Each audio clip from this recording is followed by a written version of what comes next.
The fountain pen shook slightly in Sergeant Marco Benedetti's weathered hands as he wrote forbidden words in his secret journal, words that could have earned him a court-martial if his own commanders had discovered them.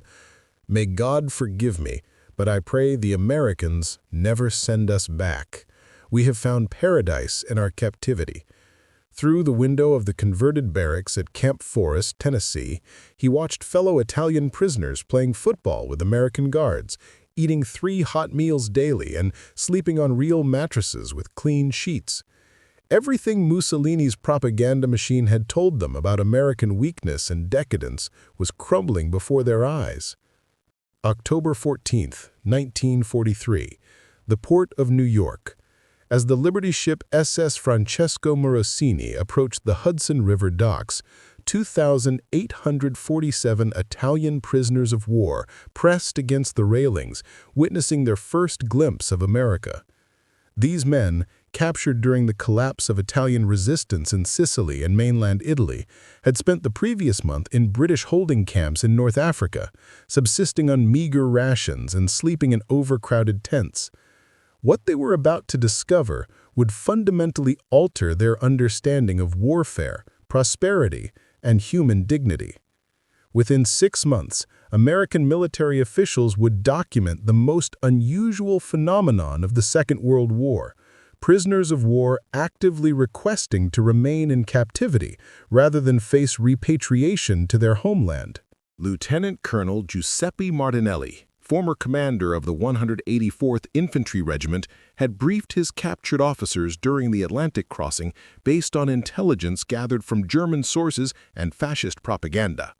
America, he assured them, was a nation in crisis, a country where industrial workers starved whilst Jewish bankers hoarded wealth, where racial violence tore cities apart, and where military incompetence masked itself behind superior numbers and equipment. "We shall observe their inefficient methods," Martinelli had written in his commander's log. "Document their wasteful practices, their lack of military discipline, their social decay. When we return to Italia, we shall have valuable intelligence about the enemy's internal weaknesses." The 2,847 prisoners represented a cross-section of Italian military society: regular army soldiers from the southern regions, Alpine troops from the northern mountains, black-shirt militia members who'd volunteered for Mussolini's African adventures, and career officers who'd served in Ethiopia and Greece. Each carried assumptions shaped by years of fascist indoctrination about American industrial weakness and social collapse. Corporal Antonio Ricci from Naples had fought against British forces in the Western Desert. His diary, discovered decades later in family archives, revealed the depth of Italian misconceptions.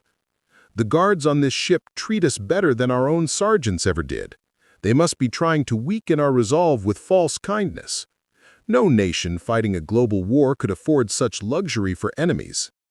The voyage itself had begun the psychological transformation. Unlike the cattle cars that had transported them to North African battlefields, the Liberty ship provided adequate space, regular meals, and medical attention. Italian prisoners suffering from desert campaigns received treatment for malaria, dysentery, and combat wounds, with medicines many had never seen. Dr. Emilio Rossini, a former military physician from the Medical Corps, documented the medical supplies available aboard the transport vessel. Sulfa drugs, morphine, surgical instruments of quality exceeding our field hospitals. The American medical corpsmen treat Italian prisoners with the same attention given to their own wounded. This cannot be propaganda. Wounded men cannot pretend recovery. The sight of New York Harbor destroyed the first layer of fascist mythology. The Statue of Liberty stood as a symbol Italian prisoners had been taught to mock, a hollow gesture from a nation that oppressed its minorities and exploited its workers. Instead, they witnessed a harbor bustling with activity that dwarfed anything they had seen in Italian ports. Hundreds of ships moved through the harbor simultaneously. Liberty ships arrived from Atlantic convoys, whilst others departed loaded with supplies for European theaters.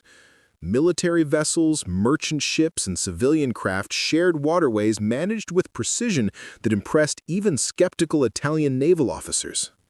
Captain Alfredo Bianchi, formerly of the Italian Navy, counted vessels from his position on deck. 47 military ships visible simultaneously, each one larger and better maintained than our flagship vessels. The harbor facilities process more tonnage in one day than all Italian ports combined managed in a week before the war. The prisoners watched American dockworkers unloading cargo with mechanized efficiency. Electric cranes moved containers weighing several tons as if they were packages. Trucks arrived in endless convoys to transport goods to destinations across the continent. The scale of logistics coordination contradicted every assumption about American industrial capacity. Most shocking was the casual abundance displayed by civilian dockworkers. They wore leather boots that would have cost an Italian soldier 6 months' wages. They discarded half-eaten sandwiches containing more meat than Italian prisoners had received in weekly rations. They smoked cigarettes continuously, stubbing out half-finished ones without concern for waste. Sergeant Benedetti recorded his observations with growing bewilderment. The waste is magnificent and terrible. They throw away food that would feed my family for days. Their work clothes are finer than our dress uniforms. Either this is an elaborate deception or we have gravely underestimated our captors. The train journey from New York to prisoner of war camps in Tennessee, Texas, and Oklahoma provided the next level of revelation. Unlike the freight cars Italian troops had grown accustomed to, American transport consisted of proper passenger coaches with upholstered seats, dining cars, and observation platforms. The Italian prisoners traveled as paying customers rather than cargo. American guards, mostly older men exempt from combat service due to age or medical conditions, treated them with professional courtesy rather than hostility. They shared cigarettes, attempted basic Italian phrases, and showed photographs of their own sons serving in the Pacific Theater. As the trains rolled through Pennsylvania's industrial heartland, Italian prisoners witnessed manufacturing capacity that defied comprehension. The steel mills of Pittsburgh operated continuously, their furnaces illuminating the night sky. Smokestacks rose like forests of industrial power, each one representing production capability exceeding anything in Italy. Private Lorenzo Gatti, a factory worker from Milan before conscription, pressed his face against the windows as they passed the Homestead Works. Single facility larger than all of northern Italy's steel production combined. I count 12 blast furnaces operating simultaneously. In Milano, we celebrated when our one furnace operated at full capacity for a week. The trains passed through farming regions that revealed agricultural abundance beyond Italian imagination. Fields of corn stretched to the horizon, each one larger than entire Italian provinces. Mechanical harvesters moved across landscapes like ships across golden seas, gathering crops with efficiency that seemed almost supernatural to men accustomed to hand cultivation. Near Chicago, the prisoners stopped at a railway junction where they observed American freight transportation systems. Hundreds of rail cars carried grain, coal, manufactured goods, and military supplies across a network spanning the continent. The coordination required for such logistics impressed even Italian officers trained in military planning. Major Paolo Conti, former logistics officer, calculated the implications. They transport more material in one day than our entire army moved during the Ethiopian campaign. Every freight car carries tonnage we would consider a major logistical achievement. This is not military transport, this is normal civilian commerce. Camp Forest, Tennessee, had been constructed specifically for Italian prisoners of war following Italy's surrender in September 1943. Built in 4 months, the facility housed 4,200 prisoners in conditions that exceeded what most had known as civilians in peacetime Italy. The wooden barracks buildings impressed prisoners accustomed to stone fortifications and tent encampments. Each structure featured electric lighting, steam heating, and indoor plumbing with hot water. Individual bunks replaced the straw pallets common in Italian military quarters, and each prisoner received blankets, sheets, and pillows of quality superior to those issued to Italian officers. The camp hospital astounded Italian medical personnel. Dr. Rossini, now serving as senior prisoner medical officer, cataloged equipment that surpassed Italian civilian hospitals. X-ray machines, surgical suites, pharmaceutical supplies, including penicillin and other drugs unavailable in Italia. The American camp physician treats Italian prisoners with medications we cannot obtain for our own civilians. American camp administration operated with efficiency that impressed Italian military professionals. Processing 4,200 prisoners required documentation, medical examinations, work assignments, and recreational planning executed with systematic precision. The camp commander, Colonel James Mitchell, a World War I veteran, managed operations with a staff smaller than required for Italian units 1/4 the size. Most remarkably, the camp store sold items unavailable in Italy since the beginning of the war. Cigarettes, candy, toiletries, and writing materials could be purchased with wages earned through camp labor programs. Italian prisoners earned 50 cents daily for work that contributed to camp maintenance and local agricultural needs, wages exceeding what many had earned as civilians. Sergeant Benedetti wrote in his expanding journal, "They pay us to work whilst feeding us better than we ate as free men. The contradiction challenges everything we believed about capitalism and worker exploitation. These Americans treat enemy prisoners better than our government treated loyal soldiers." Nothing demolished Italian preconceptions more completely than American food abundance. The camp kitchen served 3 meals daily, with portions that Italian prisoners initially suspected were mistakes. Breakfast included eggs, bacon, toast, coffee, and fresh fruit. Lunch featured meat, vegetables, bread, and dessert. Dinner provided similar abundance, with quantities exceeding what Italian soldiers received in weekly rations. The quality astounded men accustomed to military subsistence. Fresh milk, white bread, butter, and sugar were available daily. Meat appeared at every meal: beef, pork, chicken, and fish in varieties and quantities that seemed impossible to prisoners from a nation where meat had been rationed since 1940. Camp regulations required mess halls to prepare 10% more food than needed to ensure adequate portions for all prisoners. The surplus was discarded rather than recycled, a practice that caused psychological distress among Italians who had learned to treasure every morsel. Corporal Ricci documented his transformation. "Today I threw away bread. Real white bread, soft and fresh, because I could not eat another bite. I wept as I discarded food that would have been treasured by my family in Napoli. The abundance is shameful and wonderful simultaneously." The camp bakery produced 8,000 loaves daily, using ingredients of quality exceeding what Italian civilians could obtain with ration cards. American flour created bread with texture and taste that prisoners remembered from peacetime celebrations. The bakery operated continuously, with fresh bread available at every meal. Italian prisoners assigned to kitchen duties discovered walk-in refrigerators, mechanized food preparation equipment, and sanitation standards that exceeded restaurants in major Italian cities.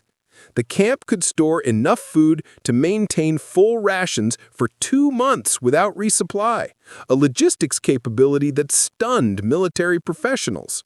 American military regulations required prisoner of war employment in accordance with Geneva Convention guidelines.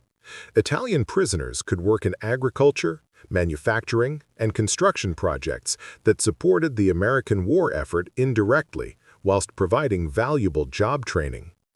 The work programs revealed American industrial methods that contradicted fascist teachings about capitalist inefficiency. Italian prisoners employed in local factories witnessed production techniques that maximized output whilst treating workers with dignity unknown in fascist Italy. At the Consolidated Aircraft Plant near Nashville, Italian prisoners observed assembly line production of military trainers. The facility manufactured more aircraft in 1 month than Italian factories had produced during their peak wartime production. Yet American workers maintained regular hours, received premium wages, and enjoyed working conditions that Italian laborers could hardly imagine. Private Gotti, assigned to aircraft assembly, wrote detailed observations. American workers arrive in their own automobiles. They eat lunch from metal boxes containing more food than Italian workers received in daily rations. They complain about overtime whilst producing quantities we achieved only through forced labor and extended shifts. Agricultural work assignments provided similar revelations. Italian prisoners working on Tennessee farms witnessed mechanized farming that defied European experience. Single tractors accomplished work requiring dozens of men and animals in Italy. Corn harvesters, hay balers, and milking machines represented agricultural technology decades ahead of Italian capabilities. The American farmers employing Italian labor treated prisoners as temporary employees rather than enemy captives. They shared meals, demonstrated equipment operation, and paid wages supplementing camp allowances. Many developed friendships that would persist long after the war's conclusion. Sergeant Benedetti worked on a dairy farm owned by the Henderson family near Manchester, Tennessee. His journal entries revealed the depth of cultural exchange. Mr. Henderson invites us to Sunday dinner with his family. His wife prepares food for Italian prisoners equal to what she serves her own children. Their hospitality toward enemies reveals character we never attributed to Americans. Italian prisoners encountered American technology that seemed decades ahead of European capabilities. Camp Forrest featured electric power, telephone communications, and mechanized transportation systems that exceeded Italian military installations. The camp generated its own electricity using diesel generators with capacity exceeding many Italian cities. Electric lighting illuminated every building, workshop, and recreational area. Italian prisoners could read, write letters, and pursue educational activities during evening hours, luxuries unavailable to most Italian civilians. American military vehicles impressed prisoners accustomed to unreliable Italian equipment. Trucks, jeeps, and specialized machinery operated with reliability that eliminated the constant mechanical failures plaguing Italian forces. American maintenance practices ensured equipment functionality through preventive care rather than emergency repairs. Communication systems connected Camp Forrest to military installations across the continent. Telephone lines, radio networks, and telegraph services provided instant contact with distant locations.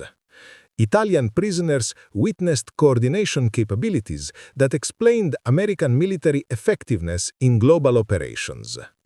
Major Conti, observing camp communications, wrote analytical reports later discovered by intelligence officers.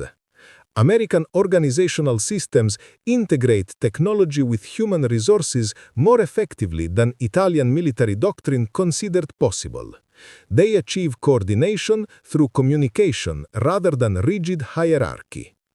American medical care provided to Italian prisoners exceeded treatment available to Italian civilians. The camp hospital treated everything from combat wounds to routine illnesses, with medicines and techniques representing the latest medical advances.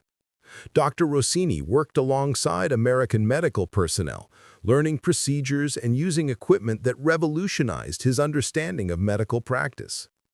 Penicillin, sulfa drugs, and surgical techniques saved Italian prisoners who would have died from infections treatable only with American medicines. The hospital performed operations on Italian prisoners that would have been impossible in Italian facilities. Appendectomies, hernia repairs, dental surgery, and orthopedic procedures were conducted with success rates exceeding those in Italian civilian hospitals during peacetime. Mental health treatment particularly impressed Italian medical personnel. American military psychiatrists treated Italian prisoners suffering from combat trauma with therapies unknown in Italian military medicine. Rather than punishment or dismissal, traumatized prisoners received counseling and rehabilitation designed to restore psychological health. Dr. Rossini documented his observations. American medical philosophy treats mental wounds with the same attention given to physical injuries. Italian military doctrine considers psychological casualties as character failures. American methods achieve recovery where Italian approaches caused permanent disability. Camp Forrest established educational programs allowing Italian prisoners to learn English, American history, and vocational skills. The programs, voluntary rather than mandatory, attracted thousands of participants eager to acquire knowledge that would improve their post-war prospects. English classes used textbooks and teaching methods that made language acquisition systematic rather than accidental. Italian prisoners learned conversational English, basic literacy, and technical vocabulary related to their work assignments. Many achieved functional fluency within 6 months. Vocational training programs taught skills applicable to post-war reconstruction. Italian prisoners learned electrical work, automotive repair, construction techniques, and agricultural methods that would prove valuable during Italy's recovery. The training included both theoretical knowledge and practical experience using American equipment. The camp library contained thousands of books, magazines, and newspapers in Italian and English. Prisoners could read American publications, Italian-American newspapers, and educational materials covering subjects from literature to technical manuals. The intellectual stimulation contrasted sharply with the propaganda-controlled information available in fascist Italy. Lieutenant Martinelli, initially the most skeptical about American intentions, gradually acknowledged the value of educational opportunities. American authorities provide knowledge rather than indoctrination. They teach practical skills rather than political ideology. These methods produce more effective results than fascist educational techniques. American concepts of recreation and leisure challenged Italian assumptions about prisoner treatment. Camp Forrest provided sports facilities, entertainment programs, and creative activities that exceeded recreational opportunities available to Italian civilians. The camp maintained football fields, volleyball courts, and bocce ball areas where prisoners could engage in competitive sports. American guards participated in games, creating informal interactions that humanized relationships between captors and captives. Musical programs allowed Italian prisoners to form orchestras, choirs, and smaller musical groups. The camp provided instruments and sheet music, enabling performances that maintained cultural connections whilst developing new artistic skills. Weekly concerts attracted audiences including American personnel and local civilians. Italian prisoners organized theatrical productions, language clubs, and craft workshops that provided creative outlets unknown in military service. These activities developed leadership skills, fostered cooperation, and maintained morale through constructive engagement rather than idle confinement. The camp newspaper, written and published by Italian prisoners, provided communication between prisoners and their families whilst documenting their American experiences. Articles described daily life, educational opportunities, and personal reflections that revealed the psychological transformation occurring within the prisoner population. American religious freedom policies allowed Italian prisoners to practice their Catholic faith with support from American military chaplains and local clergy. Camp Forest constructed a chapel where Italian prisoners could attend Mass, receive sacraments, and participate in religious education. Local Catholic churches in Tennessee welcomed Italian prisoners for special services and religious festivals. American Catholics demonstrated solidarity with Italian prisoners based on shared faith rather than national allegiance. This religious fellowship challenged fascist teachings about American godlessness and moral decay. Father Giuseppe Benedetto, an Italian military chaplain captured with his regiment, served as senior religious advisor for Camp Forest prisoners. His correspondence with Vatican officials, preserved in church archives, revealed the profound spiritual impact of American religious tolerance. American Catholics treat Italian prisoners as fellow Christians rather than enemy aliens. They share their churches, contribute to our spiritual needs, and demonstrate Christian charity that transcends national boundaries. American religious freedom permits Catholic practice more freely than allowed in some regions of Catholic Italia. The spiritual dimension of prisoner treatment extended beyond formal religious services. American personnel demonstrated moral principles through actions rather than propaganda. Fair treatment, honest communication, and respectful interaction reflected ethical standards that impressed Italian prisoners accustomed to military brutality and official corruption. By December 1943, American camp administrators documented psychological changes among Italian prisoners that exceeded all expectations. Rather than maintaining hostile attitudes toward their captors, Italian prisoners expressed preferences for American custody that alarmed military officials. Surveys conducted by American intelligence officers revealed that 89% of Italian prisoners rated their treatment as good or excellent. More troubling from a military perspective, 67% expressed reluctance about eventual repatriation to Italy. These statistics represented the most unusual prisoner attitudes documented during the entire war. The transformation occurred gradually, through accumulative experiences rather than dramatic events.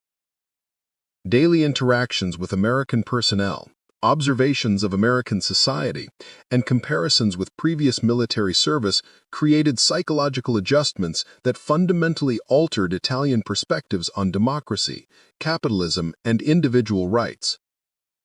Private Ricci's journal entries illustrated the progression. October. Americans tried to deceive us with false kindness. November. Perhaps American kindness reflects their confidence in victory. December. American kindness represents genuine character superior to Italian military traditions. Italian prisoners began requesting permission. January 1944 marked the beginning of an unprecedented experiment in prisoner-civilian interaction. The War Relocation Authority, recognizing the success of Italian prisoner work programs, authorized expanded community integration initiatives that would forever alter the captivity experience. Local Tennessee communities requested Italian prisoner assistance for projects that American manpower shortages had left incomplete. Bridge repairs, road construction, agricultural improvements, and public works projects provided opportunities for Italian prisoners to contribute meaningfully to American civilian life, whilst earning wages that supplemented their camp allowances. The town of Manchester, Tennessee, population 3,200, employed 47 Italian prisoners in municipal infrastructure projects. Mayor Robert Clayton, initially skeptical about enemy aliens working alongside American civilians, documented his changing perspective in city council minutes. These Italian fellows work harder than any crew we've hired in peacetime. They arrive early, stay late, and take pride in craftsmanship that exceeds our expectations. Several speak better English than some of our local boys. Italian prisoners lived in temporary housing within American communities, boarding with local families who provided meals and supervision in exchange for federal compensation. This arrangement, unique among prisoner of war programs worldwide, created intimate cultural exchanges that shattered stereotypes on both sides. The Williamson family of Murfreesboro hosted 3 Italian prisoners for 6 months, while the men worked on county road improvements. Mrs. Sarah Williamson's letters to her sister in Kentucky, preserved in family archives, revealed the profound impact. Giuseppe helps our boy Tommy with mathematics, whilst teaching him Italian phrases. Antonio repairs farm equipment better than the county mechanic ever could. These men aren't our enemies. They're skilled workers trapped by circumstances beyond their control.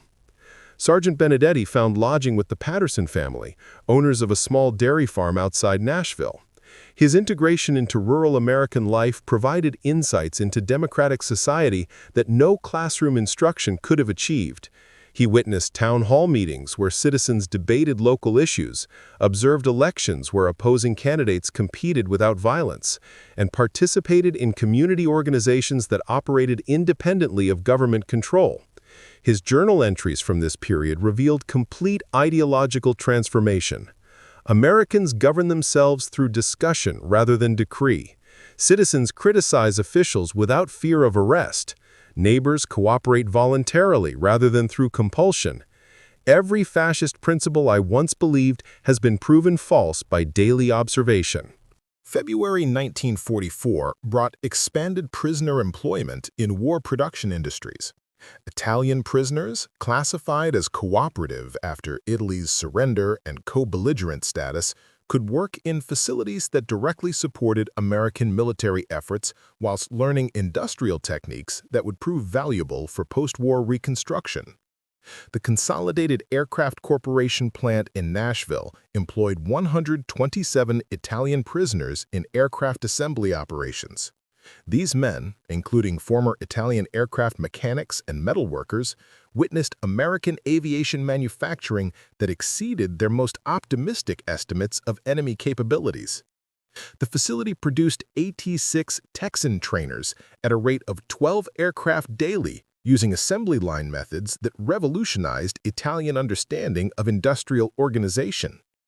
Each aircraft required 15,000 components manufactured by 200 subcontractor companies across 31 states, then assembled by workers who specialized in specific operations rather than complete aircraft construction.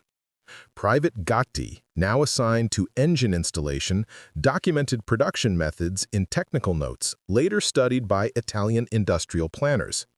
American workers install engines in 23 minutes using specialized tools and pre-positioned components. In Milano, similar operations required 6 hours using general tools and improvised methods. American efficiency stems from systematic planning rather than worker speed.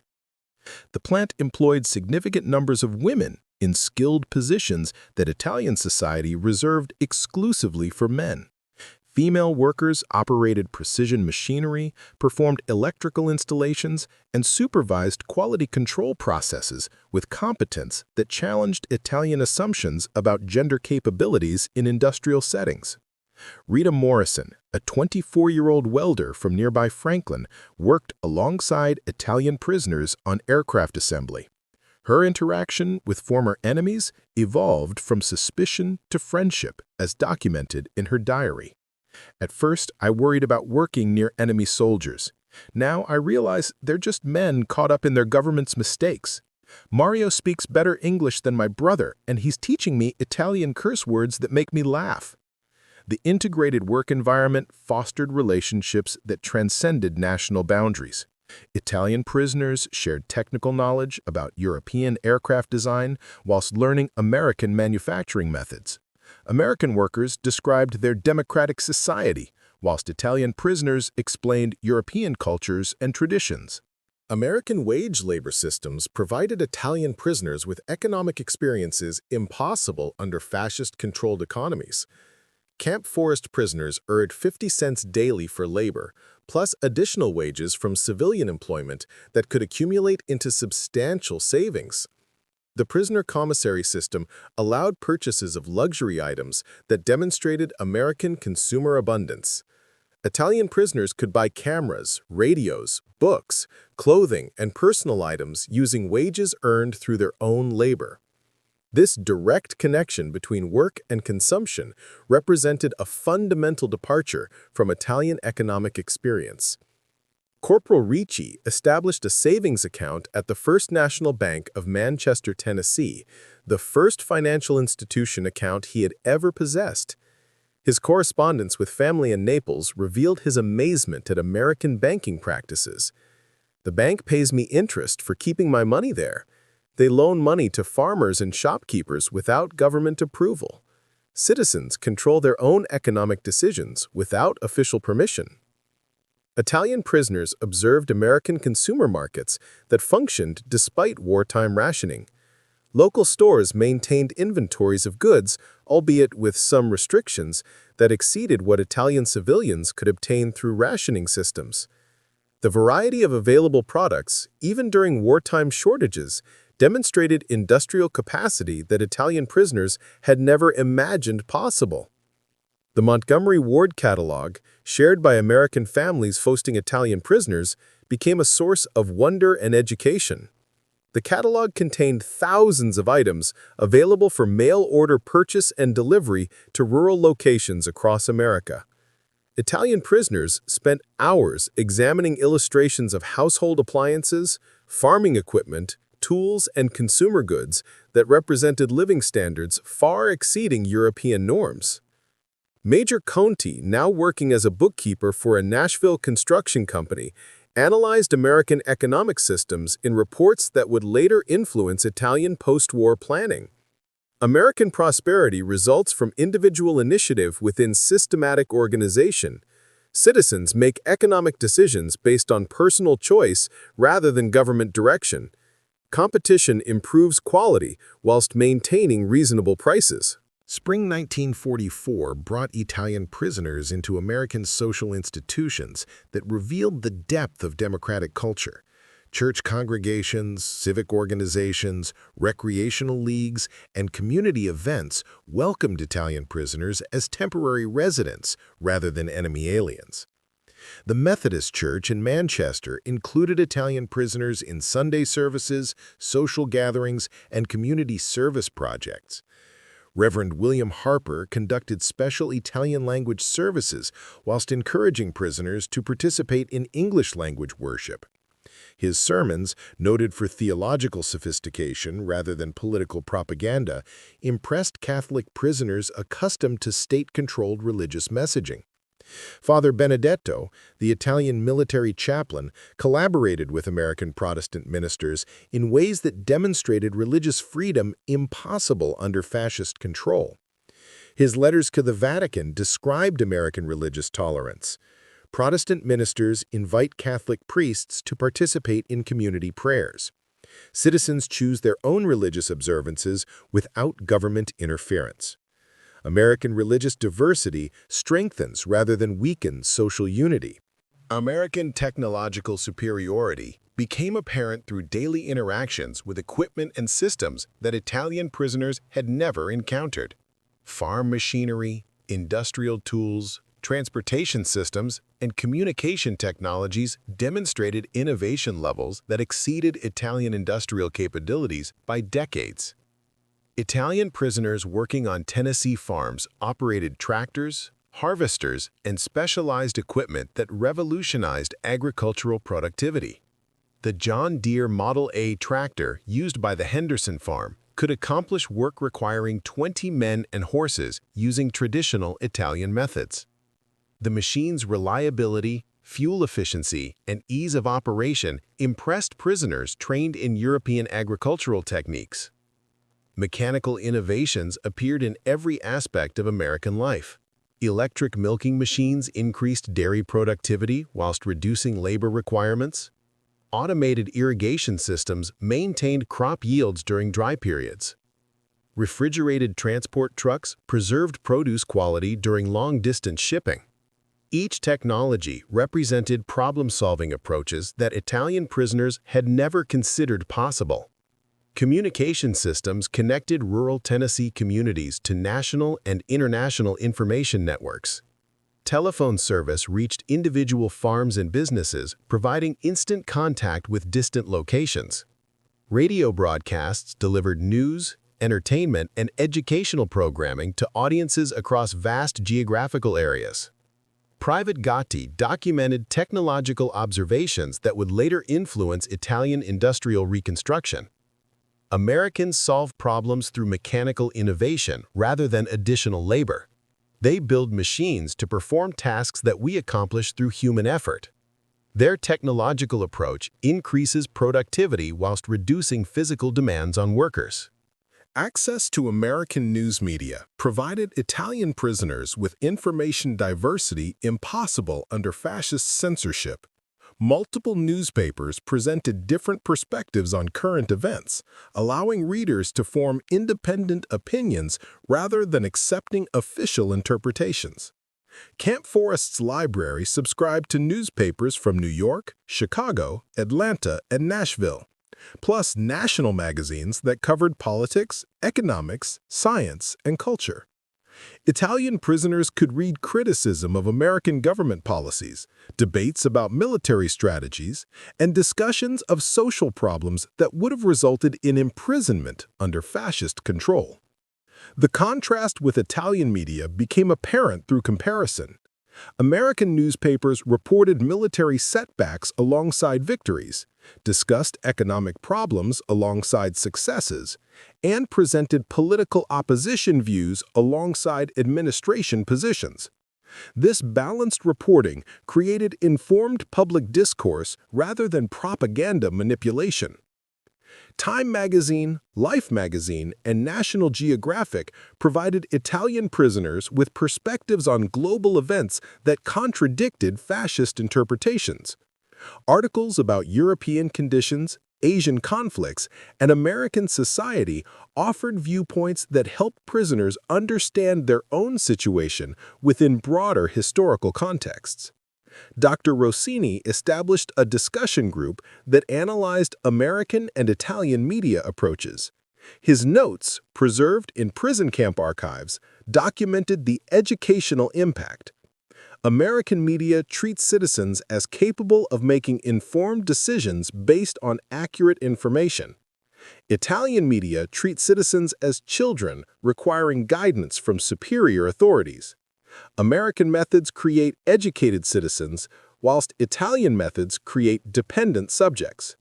Local elections in November 1944 provided Italian prisoners with observations of democratic processes that fascist education had taught them to despise.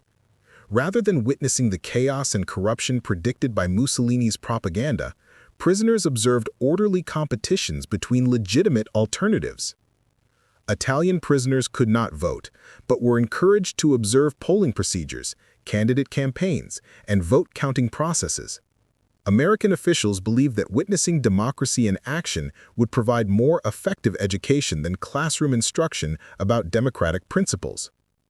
The gubernatorial election in Tennessee featured competitive campaigns between candidates who presented different policy approaches without personal attacks or violence.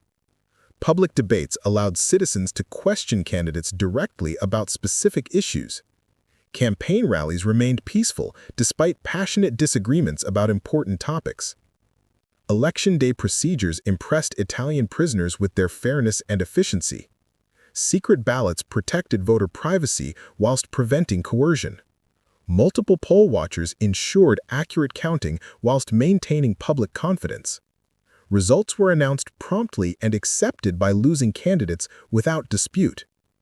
Lieutenant Martinelli, initially the most skeptical about American democracy, recorded his observations in notes later shared with Italian intelligence services. American elections demonstrate genuine citizen choice rather than predetermined outcomes. Competing candidates present different approaches to real problems. Citizens make informed decisions based on candidate qualifications rather than party membership or government pressure. The peaceful transfer of power following elections contradicted fascist teachings about democratic instability. Losing candidates congratulated winners and offered cooperation for the public good. Government services continued without disruption despite changes in leadership. Democratic institutions maintained continuity regardless of electoral outcomes. Extended community residence created profound cultural exchanges that influenced both Italian prisoners and American civilians. Language barriers diminished as Italian prisoners achieved English fluency whilst Americans learned Italian phrases and customs. Local libraries requested Italian prisoners to share information about Italian culture, history, and traditions. These presentations, initially intended as educational programs, evolved into genuine cultural appreciation that enhanced community understanding of European societies. Mrs. Henderson's Women's Club invited Sergeant Benedetti to speak about Italian cuisine, leading to cooking demonstrations that introduced Tennessee families to Mediterranean recipes. These events created social bonds that transcended national boundaries whilst preserving cultural identities. Italian prisoners taught traditional crafts, including woodworking, masonry, and artistic techniques that enhanced American community projects. The Manchester Town Square featured a fountain designed and constructed by Italian prisoners using old-world craftsmanship methods applied to American materials. Music provided a universal language that connected Italian and American cultures. Italian prisoners formed orchestras and choirs that performed at community events alongside American musical groups. Folk songs, classical compositions, and popular music created shared experiences that overcame language barriers. The cultural exchange extended to American families hosting Italian prisoners. Children learned Italian songs and games, whilst Italian prisoners learned American customs and traditions.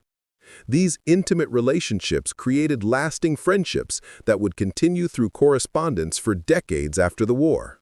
American treatment of enemy prisoners challenged fascist teachings about racial superiority and national character. Daily interactions with Americans of diverse backgrounds demonstrated values and behaviors that contradicted everything Italian prisoners had been taught about their enemies. The humanitarian approach to prisoner treatment impressed men accustomed to military brutality and official corruption. American guards treated Italian prisoners with dignity and respect rather than contempt and violence. Medical care, educational opportunities, and recreational activities reflected genuine concern for prisoner welfare. American racial diversity initially shocked Italian prisoners educated in fascist racial theories. Witnessing African Americans in military uniforms, Hispanic Americans in skilled positions, and Jewish Americans in leadership roles contradicted fascist propaganda about American racial conflict and minority oppression. The interaction with American minorities revealed the complexity of American society that fascist education had oversimplified. While racial tensions existed, American minorities enjoyed opportunities and freedoms impossible under European fascist regimes. Military service, educational advancement, and economic mobility provided paths for minority success despite social obstacles. Corporal Ricci worked alongside African-American soldiers in camp construction projects. His initial discomfort evolved into respect as he witnessed professional competence and personal character that challenged his preconceptions. These colored soldiers served their country with honor, despite facing discrimination that our propaganda claimed was universal oppression. They demonstrate dignity and ability that fascist racial theories cannot explain. Participation in American economic systems provided Italian prisoners with practical education about capitalist operations that contradicted fascist economic teachings. Wage labor, consumer choice, and market competition created prosperity levels that socialist alternatives had never achieved. Italian prisoners opened savings accounts, purchased insurance policies, and invested in war bonds that provided personal stakes in American economic success. These financial instruments, unknown to most Italian civilians, demonstrated individual economic participation impossible under state-controlled systems. The variety of American consumer goods impressed prisoners accustomed to ration scarcity. Even during wartime restrictions, American stores offered choices and quantities that exceeded Italian peacetime availability. Quality and innovation reflected competitive markets rather than government planning. Small business ownership provided examples of economic opportunity that fascist systems had eliminated in favor of state control. Italian prisoners observed American entrepreneurs who had built successful enterprises through individual initiative rather than political connections. Major Conti established relationships with Nashville business owners who explained American economic principles in practical terms. His notes documented economic education that would later influence Italian business development. American prosperity results from individuals making economic decisions based on market conditions rather than government directives. Competition rewards efficiency, whilst punishment penalizes waste. By summer 1944, Italian prisoners faced choices about their post-war futures that would determine their life directions. American officials offered various options, including repatriation to Italy, immigration to America, or service in Allied military units fighting against Germany. The Italian Service Units program allowed qualified prisoners to join American forces as auxiliary personnel supporting military operations in Europe. This option appealed to prisoners who wanted to contribute directly to liberating Italy from German occupation whilst avoiding return to uncertain conditions at home. Immigration opportunities existed for prisoners who demonstrated skills needed for American economic development. The federal government established procedures allowing qualified prisoners to apply for permanent residencies that exceeded all expectations. Local communities requested permanent retention of 89% of prisoners assigned to their areas. Economic statistics revealed Italian prisoner contributions to American war effort through agricultural production, infrastructure construction, and manufacturing support that freed American workers for military service. Prisoner labor generated $2.3 million in value whilst costing $800,000 in maintenance expenses. Letters between Italian prisoners and American families created relationships that would continue for decades after the war's conclusion. These communications preserved documentation of transformation processes whilst maintaining human connections that transcended national boundaries. The International Red Cross facilitated correspondence between Italian prisoners and their families in Italy, providing information about American conditions that influenced Italian public opinion about their former enemies. Letters describing American treatment contradicted fascist propaganda about American brutality and materialism. American families maintained correspondence with repatriated Italian prisoners, sending packages and assistance during Italy's difficult reconstruction period. These private aid programs supplemented official relief efforts whilst demonstrating continuing personal concern for former enemies. Marriage proposals between Italian prisoners and American women created international romantic relationships that required special military permissions and complicated diplomatic procedures. 15 such couples received authorization for marriage during the war, with ceremonies performed by military chaplains in community churches. The correspondence files preserved in National Archives collections document the human dimension of prisoner treatment programs that achieved diplomatic objectives through personal relationships rather than official policies. The complete abandonment of fascist ideology by Italian prisoners was one of the war's most successful psychological victories.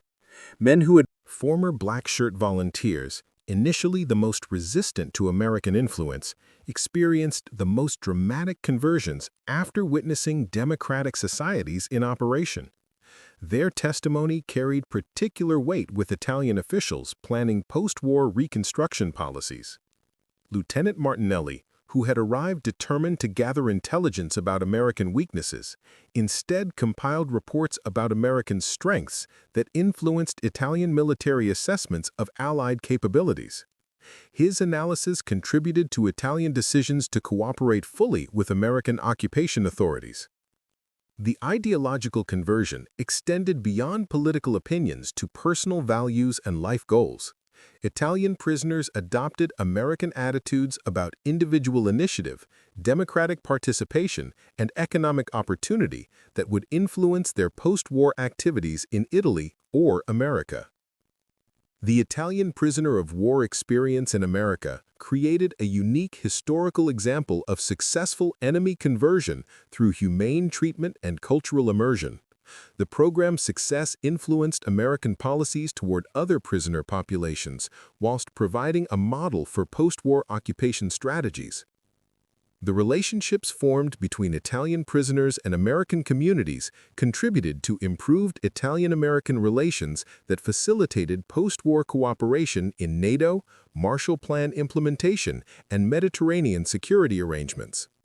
Many Italian prisoners who returned to Italy became advocates for American-style democracy and economic policies during the crucial Reconstruction period. Their influence helped orient post-war Italy toward Western alliance partnerships rather than communist alternatives. The documentation of Italian prisoner experiences provided historical evidence about the effectiveness of humanitarian treatment in achieving military and diplomatic objectives. These records influenced American approaches to subsequent conflicts throughout the Cold War period. By September 1944, the transformation of Italian prisoners of war was complete.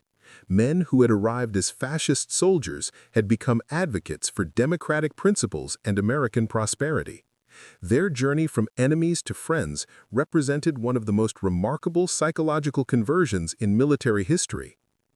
The majority of Italian prisoners expressed preferences for American residence over repatriation to Italy. These attitudes, documented in confidential surveys and personal correspondence, demonstrated the complete success of American prisoner treatment programs. The cultural exchanges initiated by prisoner programs created lasting bonds between Italian and American communities that continued through decades of post-war friendship. Former enemies became personal friends, business partners, and extended family members. The Italian prisoners who experienced American captivity during World War II discovered not just a different way of life, but possibilities they had never imagined existed. Their transformation from fascist soldiers to democratic citizens represented the triumph of American values over totalitarian ideology through demonstration rather than coercion. Their story stands as evidence that even in wartime, humanitarian treatment and cultural understanding could convert enemies into friends, hatred into respect, and conflict into cooperation. The Italian prisoners who admitted they preferred American captivity had discovered something worth preserving: the promise of human dignity, individual opportunity, and democratic freedom that made their captivity a liberation.